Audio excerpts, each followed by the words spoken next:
Hi everyone, Nancy with Our Treasure Home, and welcome back to our channel. And lunch today, kind of the same veggies, just a little bit different, some extra stuff, and then I'm gonna have it with rice today, and I'm gonna tell you how to cook that.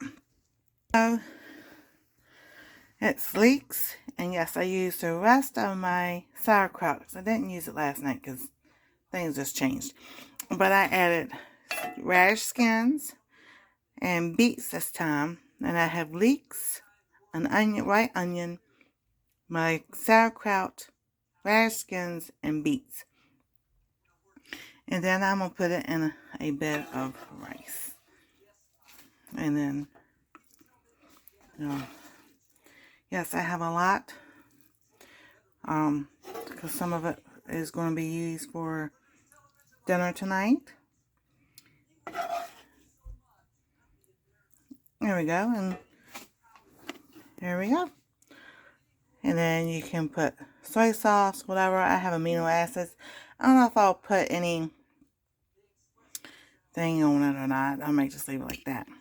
Oh, what's over here? Yes, I put bay leaf in my dry rice to keep bugs out. But this time I decided to cook the bay leaf with my rice while I was cooking. So now we're going to see how it tastes.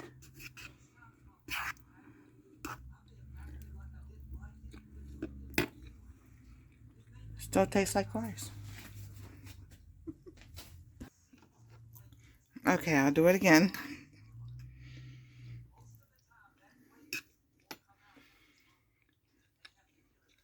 There's no difference. Sorry about that. So, I mean, there is some flavor and stuff. I mean, you can add any kind of thing to rice and cook it up. That's how it keeps its flavor. But, I'm just throwing this lights off. And that is lunch today.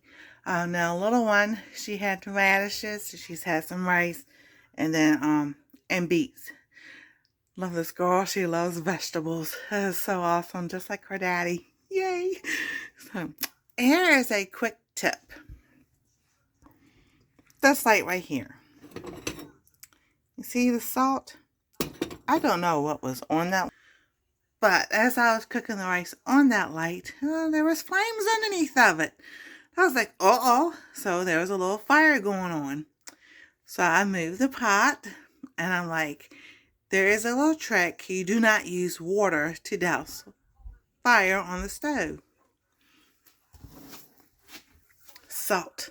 Salt will get that fire out, especially a grease fire, because you want something to soak up that grease. Like I said, I don't know what was underneath the light to catch fire. Could have been grease, could have been oil. I don't know. And we've been having problems with these burners anyway. So, always keep a thing of extra salt around. If you have a fire on your stove, just pour some salt on it. It'll take it out. So if you haven't, like, subscribe, ring that bell for notifications, and we'll see you next time on Our Treasure Home.